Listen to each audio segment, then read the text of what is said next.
बिस्मिल्लाहिर्रहमानिर्रहीम। Dear students, अब हम बात करते हैं आज जिस टॉपिक पर, वो है एवरेज रिलीफ के पॉइंट्स को हम डिस्कस करते हैं। सबसे पहले कि एवरेज रिलीफ के पॉइंट्स को हमने कैसे उनकी कैलकुलेशन करनी है, उनमें क्या ट्रीटमेंट होगा।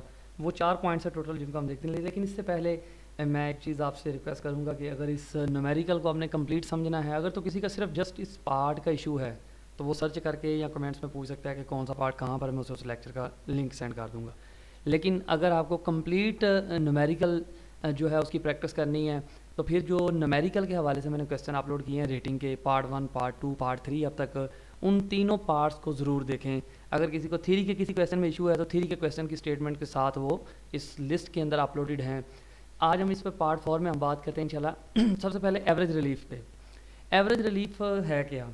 कुछ ऐसे एक्सपेंडिचर्स हैं, वैसे तो हम इनकम पर टैक्स देते हैं, लेकिन कुछ ऐसे एक्सपेंडिचर्स हैं जिनसे कंट्री वाइड या पब्लिकली फ़ायदा पहुंचता है, तो उन पर गवर्नमेंट ऑफ पाकिस्तान ने जो आपको रिलीफ दे रखे हैं कि उन इन्वेस्टमेंट पर वो रिलीफ कितना होगा, किस तरह से कैलकुलेट करना है, उसके हवाले से हम आई लर्निंग करेंगे।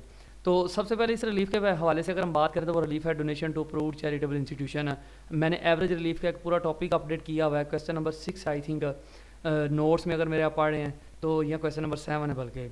तो वहाँ से आप देखें कि वहाँ पे एवरेज रिलीफ के हवाले से कौन कौन से पॉइंट अपलोड हुए हैं। तो वो एक कंप्लीट क्वेश्चन है जिसमें सारी चीज़ों को डिस्कस किया गया कि चैरिटेबल इंस्टीट्यूट कौन कौन से हैं। मैं आपको वैसे ओपनली बता देता हूँ यहाँ जो आपकी बुक में यूज़ हुए हैं। सबसे पहले 22 लाहौर है, PU है, कोई भी इसके अलावा वो कह सकता है कि ऐसा नॉन प्रॉफिट मेकिंग ऑर्गेनाइजेशन है जिसको उसने डोनेशन की है। तो उस डोनेशन का ट्रीटमेंट क्या होगा? हम ट्रीटमेंट को ज़रा, एक क्वेश्चन पिछले साल का मेरे पास कुछ ऑनलाइन जूम पे क्लासेस होती रही हैं तो वो अपलोडेड हुए पड़े हुए हैं। तो एक्सेल में ये मैं आपको दिखाने जा रहा हूँ। सबसे पहले देखें शेयर ऑफ लिस्टेड कंपनी अगर फ़र्ज़ करें आ जाता है, ये टोटल पॉइंट कितने हैं पहले हम वो देख लेते हैं। इनका ट्रीटमेंट कैसे करना है वो आप फिर उधर से मैं आपको बता देता हूँ। Donation to approved charitable institution है, अगर क्वेश्चन में ये दिया होगा तो आप इस पर एवरेज रिलीफ कैलकुलेट करेंगे। सेकंड पॉइंट है investment in share of listed company या लाइफ इंश्योरेंस प्रीमियम में आपने इन्वेस्टमेंट की हुई है। हाँ, अगर आपने अपनी लाइफ इंश्योरेंस प्रीमियम करवाई है, फैमिली की, वाइफ की, उस पर नहीं होगा, या प्रीमियम पॉलिसी मैच्योर होगी तो उस पर भी नहीं होगा। अगर इंश्योरेंस करवाई है किसी इंश्योरेंस कंपनी से तो फिर होगा, या फिर किसी लिस्टेड कंपनी का मतलब पब्लिक लिमिटेड कंपनी के शेयर्स खरीदे हों, हमने इसके हवाले से डिस्कस किया हुआ है कि वो IPOs हों, इनिशियल पब्लिक ऑफर हो, कि फर्स्ट टाइम वो शेयर्स मार्केट में बिके हों, स्टॉक एक्सचेंज में वो कंपनी रजिस्टर्ड होगी तो उसके बाद इसे हम पब्लिक लिस्टेड कह सकते हैं। तो वो सारी चीज़ें वहाँ पर हमने डिस्कस की हुई हैं।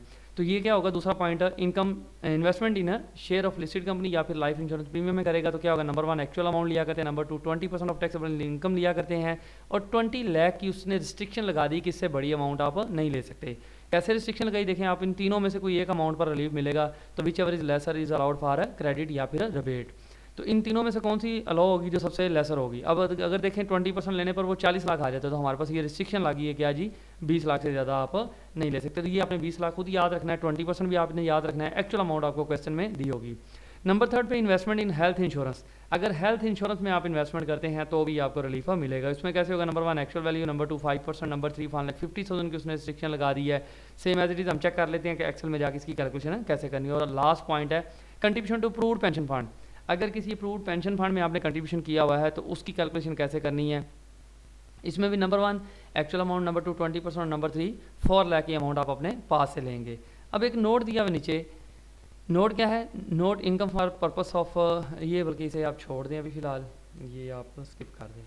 नोट दिया हुआ एक और है, if a person purchase share of listed company and also paid premium of life insurance policy, कि अगर कोई बंदा लिस्टेड कंपनी के शेयर्स भी खरीदता है और उसके साथ साथ लाइफ इंश्योरेंस प्रीमियम भी करवा देता है, तो देन एक ही इन दोनों में से किसी एक पर ही अमाउंट रिबेट मिलेगा जो इन दोनों में से अलाउ होगी और उनमें से हायर अमाउंट जो होगी। तो आप सिर्फ एक पर रिबेट कैलकुलेट करेंगे, वो इंशाल्लाह न्यूमेरिकल क्वेश्चन में देख लेंगे कि वो कैसे कैलकुलेट करना है। अब इसको करना कैसे? देखिए, सबसे पहले अगर फ़र्ज़ करें किसी लिस्टेड कंपनी के शेयर्स परचेज किए हैं तो आप उसकी हेडिंग लिखें ग्रॉस टैक्स की कैलकुलेशन के बाद कि आपको पास टैक्स पेबल आ चुका होगा। नंबर 1 एक्चुअल अमाउंट लिखें, नंबर 2 20% उस इनकम का लें जो आपके पास टैक्सेबल इनकम आई होगी, तो हम उस इनकम का ले लिया, वो फ़र्ज़ करें ये आ गया, और इसमें से विच एवर इज लेसर, इन तीनों में से जो लेसर अमाउंट आ गई हमारे पास उसको हम अलाउ कर देंगे। देखें 52,000 जैसे कि आई है, तो हमने हमेशा याद रखिएगा 99% चांसेस हैं कि आपके पास हमेशा जो एक्चुअल अमाउंट है वही रिबेट के लिए अलाउ होगी, हमेशा एक्चुअल अमाउंट ही रिबेट के लिए अलाउ होगी। लेकिन आपकी बुक के मुताबिक ये क्वेश्चन में उसने किया हुआ है किसी और अमाउंट को भी, इसलिए आप कैलकुलेशन ज़रूर किया करें, कहीं मिस्टेक ना हो जाए पेपर में। तो लाइफ इंश्योरेंस प्रीमियम के हवाले से भी आए तो इसी तरह नंबर 1 एक्चुअल अमाउंट आप लिखेंगे, नंबर 2 इसे फाइनल कॉलम में किसी को भी नहीं लिखना, जो अमाउंट फाइनल भी होगी उसे आपने अभी सेकंड लास्ट कॉलम में लिखना है इनको कैलकुलेशन करने के बाद।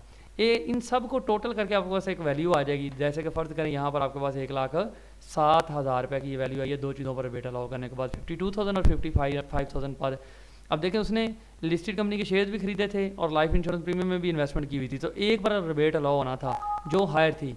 अब इसके लिए जो अलाउ अमाउंट हुई थी वो कितनी है, 52,000 की, और इसके लिए जो अलाउ हुई है लाइफ इंश्योरेंस प्रीमियम के लिए वो 25,000 की। तो जो हायर अमाउंट है, हायर कौन सी आई, 52,000, तो हमने देखे 52,000 को क्या है अलाउ कर दिया इन दोनों में से एक। फिर तीसरे नंबर पर थी इन्वेस्टमेंट इन हेल्थ इंश्योरेंस, तो इन दोनों को जब ऐड करके हम एक ही दफ़ा रेट कैलकुलेट कर लेंगे तो वो हमारे पास अमाउंट आ गई 1,07,000 की। अब इसको फाइनल कॉलम में नहीं अभी लेके जाना, इस पर एक फार्मूला अप्लाई करेंगे। फार्मूला क्या है, tax payable divided by taxable income multiply by amount allowed for average relief. Notes के अंदर लिखा भी होगा फार्मूला कहीं ना कहीं, मैं एक मिनट देख लूँ। आपकी ये एवरेज रिलीफ के क्वेश्चन में देखेंगे तो वहाँ पर लिखा हुआ है, अभी इधर से मुश्किल हो जाने से सर्च करना। हम न्यूमेरिकल में इंशाल्लाह इसे सीख भी लेंगे कि ये कैसे कैसे है।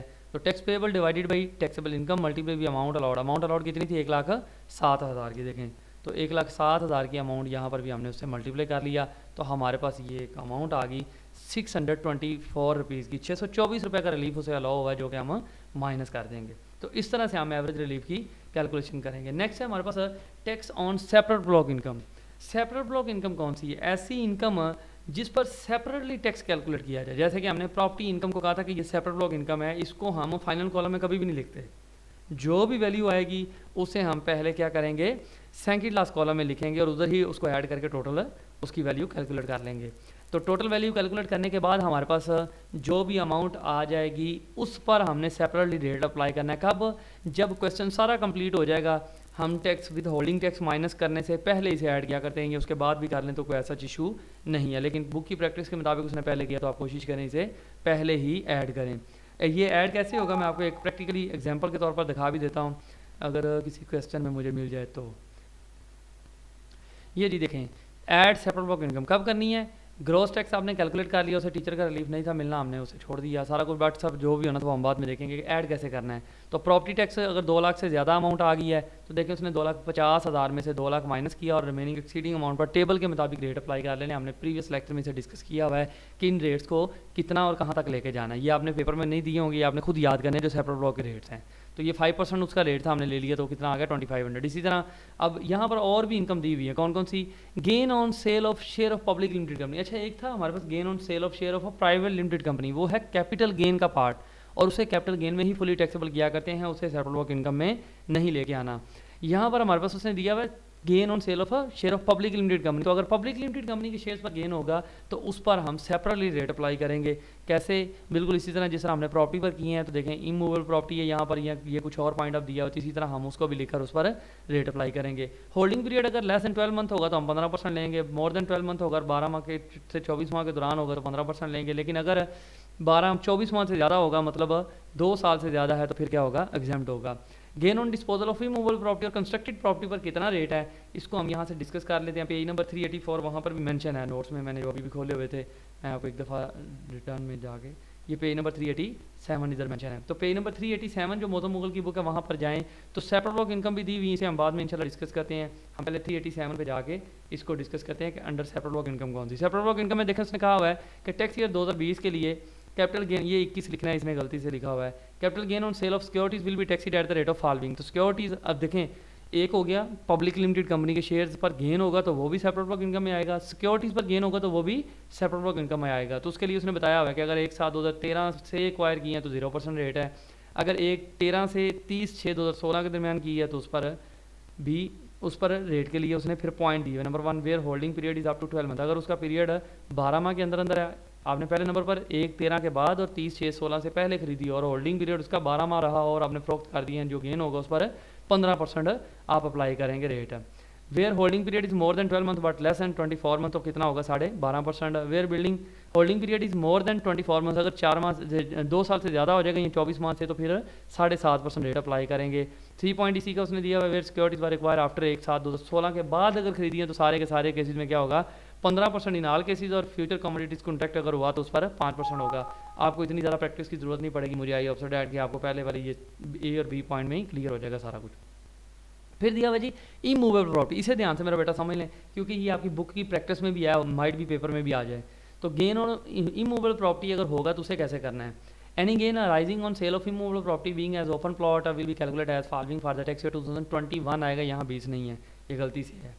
तो number 1, where the holding period, अगर कोई इमूवेबल प्रॉपर्टी मतलब लैंड वगैरह है तो इमूवेबल प्रॉपर्टी पर आपको गेन होता है, तो वो गेन अगर 1 साल के अंदर अंदर होता है, वो गेन अगर 1 साल के अंदर अंदर होता है, तो फिर आप उस गेन पर कितने % लेंगे, उस सारे के सारे गेन को ही। फ़र्ज़ करें आपने 1 साल के अंदर अंदर ही वो प्रॉपर्टी सेल कर दी थी, तो फिर आप उस गेन को सारे के सारे को ही फुली टैक्सेबल कर देंगे, उस टोटल गेन को ही आप फाइनल कॉलम में उस पर रेट अप्लाई कर देंगे। लेकिन अगर वो होल्डिंग पीरियड ओपन प्लॉट हो और उसका 1 साल से ज़्यादा हो और 8 साल से कम हो, तो फिर उसका 75% ले लें या 3/4 ले लें, एक ही बात है। तो 75% ले लें या 3/4 लेके उस 75% जो आपके पास अमाउंट आएगी उस पर आप रेट अप्लाई करेंगे। और अगर ये होल्डिंग पीरियड 8 सालों से बढ़ जाए तो वो इनहेरिटेड प्रॉपर्टी हो जाती है, उस पर कोई रेट अप्लाई नहीं होता, याद रखिएगा, वो एग्जाम्प्ट होगी, उस पर कोई भी रेट अप्लाई नहीं करेंगे।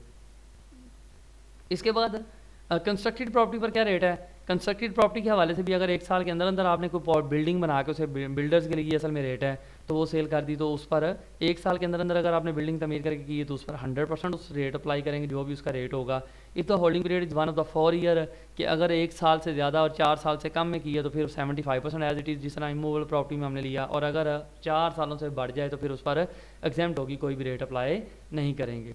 इसी तरह गोल्डन हैंडशेक पर भी हम सेपरेट रेट अप्लाई करते हैं, गोल्डन हैंडशेक के मामले में भी हम सेपरेट रेट अप्लाई करते हैं। इस पर भी हम एवरेज रेट ऑफ 3 ईयर्स का हम अप्लाई किया करते हैं, जो आपकी बुक की प्रैक्टिस उसने दी हुई है। इसके बाद उसने हमें इनकम फ्रॉम रिटर्निंग, इसका ATR का हमें कोई ज़रूरत नहीं है, ऐसा आपकी बुक की प्रैक्टिस में भी नहीं है। उसके बाद आपकी बुक की प्रैक्टिस के मुताबिक सैलरीड पर्सन के रेट्स दिए हुए हैं कि किसी सैलरीड पर्सन की इनकम पर टैक्स कैसे कैलकुलेट करना है। तो जब आपके पास टैक्सेबल इनकम आ जाएगी, तो अगर वो टैक्सेबल इनकम 6 लाख तक होगी तो उस पर कोई टैक्स नहीं होता। और अगर वो इनकम 6 लाख से ज़्यादा और 12 लाख से कम है, तो जो 6 लाख से ऊपर वाली इनकम होगी उस पर कितने % रेट लेना है आपने, 5% रेट लेना है। और अगर तीसरे स्लैब में देखें, आपने स्लैब चेक करना कौन से स्लैब में आ रही है, तो ये स्लैब इंशाल्लाह हम डिस्कस भी करेंगे जब हम न्यूमेरिकल क्वेश्चन एक आधा मैं करवाऊंगा आपको। कुछ क्वेश्चन की हम प्रैक्टिस करेंगे 5 से 6 सवालों की, ताकि आपको समझ आ जाए, आप खुद बाकी कर सकें। और कमेंट में मेरे से पूछ लीजिएगा अगर कहीं और मसला आएगा तो। अब इस वक्त हम इसको फ़िलहाल स्किप कर देते हैं, इस टेबल को आपको समझ आ गई होगी बरकैफ कि अगर इनकम कहाँ से कहाँ तक तीसरे स्लैब में कैसे आएगी। अगर 12 लाख से ज़्यादा उसकी इनकम होगी और 18 लाख से कम होगी तो वो थर्ड स्लैब में आएगी। इसके मुताबिक हम उसके टैक्स के रेट्स भी उस पर अप्लाई करेंगे। इसके बाद दूसरे नंबर पर हमारे पास है एवरेज रिलीफ के बाद सेपरेट ब्लॉक इनकम भी डिस्कस हो गया। हमारे पास है जी FTR, final tax रजीम। Final tax रजीम है क्या, ये वो टैक्स है जो फाइनली होता है। सेपरेट ब्लॉक टैक्स याद रखिएगा उन लोगों पर अप्लाई होगा जो लोग अपनी रिटर्न फाइल करते हैं, जो लोग अपनी रिटर्न फाइल करते हैं, अपने गोशवारे सालाना जमा करवाते हैं, सिर्फ उन लोगों पर अप्लाई होगा।